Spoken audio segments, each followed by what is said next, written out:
When I went to work in the old gift shop, I didn't even have a telephone. I went down there and they said, if it doesn't work out, you can go back to the bottling line in 3 months or 6 months. So I went over there. I didn't have a telephone. I had a walkie-talkie, and we would just, I would just get on the walkie-talkie and look for a supervisor that could take people on a tour. Because, and the reason we had the visitor center was that, you know, people would come and they'd say, I want to see what you do here. And there wasn't any place for them to go, no postcards or anything like that. So they opened that little house, and pretty much, you know, I maybe have 2 or 3 a day, but we were the biggest, largest, best, newest visitor center on the, you know, there wasn't anybody else. I think Maker's Mark had a visitor center, and we did, and that was it.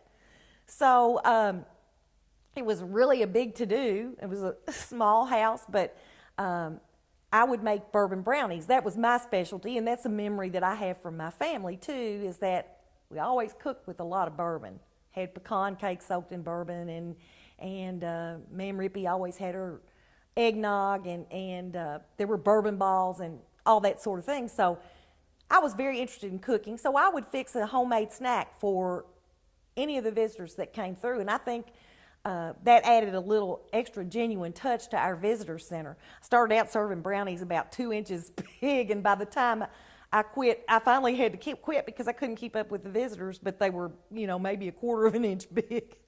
But it grew from, I had 7 items that I sold when I opened the visitor center. We had bus tours that came through back then. They were going to my old Kentucky home, and they would come through, and that was our biggest day. And I can remember the first time they came, I made brownies for all of them, and our plant manager came over, Jimmy Russell came over, and we were so proud. I stood there and waited for him to come in, and we stocked everything up, and I sold a keychain.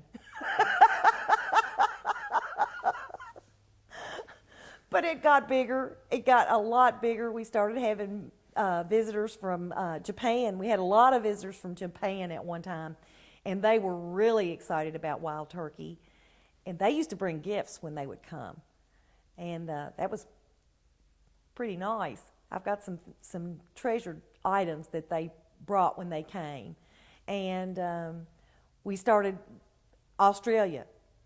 Got to be a big thing too. So we went from having maybe probably 6,000 or 7,000 visitors the first year, and when I recently retired, I know we probably had surpassed 60,000 visitors in a year. So it's just grown by leaps and bounds.